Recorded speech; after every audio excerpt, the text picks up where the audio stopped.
Bonjour mes très chers compatriotes. N'oubliez pas de liker et commenter. Objectif 1 milliard d'abonnés. Parce que c'est notre projet. Vive la République. Vive la France.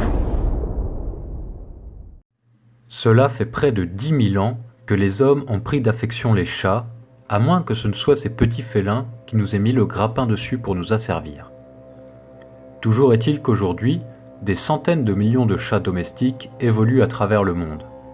On estime qu'il y aurait 3 fois plus de chats que de chiens sur notre planète. Coucou. Pourtant, à contrario des canidés, les chats ne sont pas nécessairement de très bons compagnons.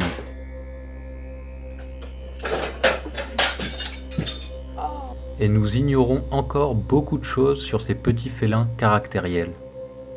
Que pensent les chats de leurs propriétaires, par exemple ?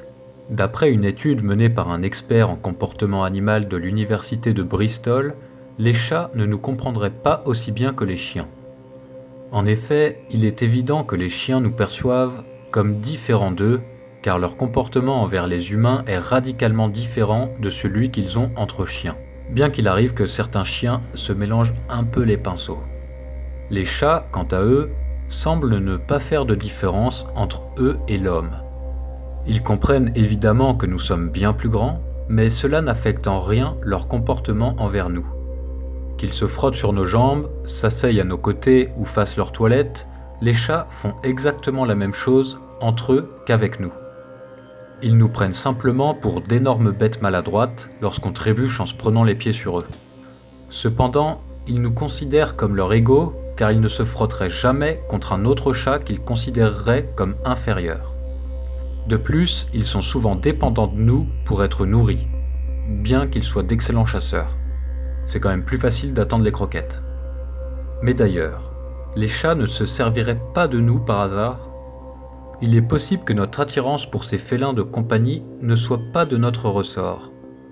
En effet, certains parasites ou bactéries peuvent modifier le comportement de leur hôte pour favoriser leur transmission. Le protozoaire Toxoplasma est un de ces parasites. Son objectif dans la vie est de se retrouver sur un chat pour y couler des jours heureux. Pour atteindre cet objectif, il modifie le comportement de son hôte afin de le pousser à entrer en contact avec un chat. Lorsqu'un rat est contaminé par ce parasite, par exemple, son aversion naturelle pour l'urine de chat disparaît. Elle est même remplacée par une forte attraction qui lui sera souvent fatale. On estime que ce parasite infecterait entre 20 et 40% de la population mondiale. On est déjà tous rentrés chez quelqu'un qui adore les chats et chez qui ça pue l'urine.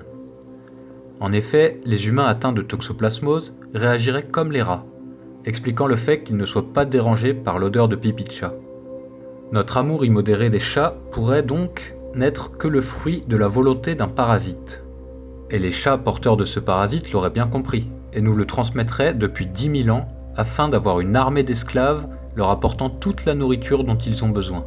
Mais rassurez-vous, la toxoplasmose n'est absolument pas dangereuse, à part dans de rares cas auprès des femmes enceintes ou de personnes ayant un système immunitaire faible. Et de plus, même si nous étions les animaux domestiques des chats, ils ne semblent pas être des maîtres mal intentionnés.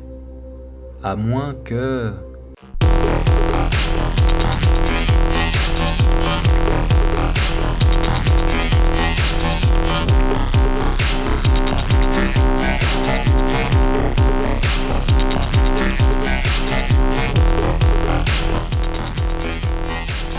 Alors, ça t'a plu ? Dis-moi ce que tu penses de tout ça dans les commentaires. N'hésite pas à t'abonner et à mettre un petit pouce bleu, ça fait toujours plaisir.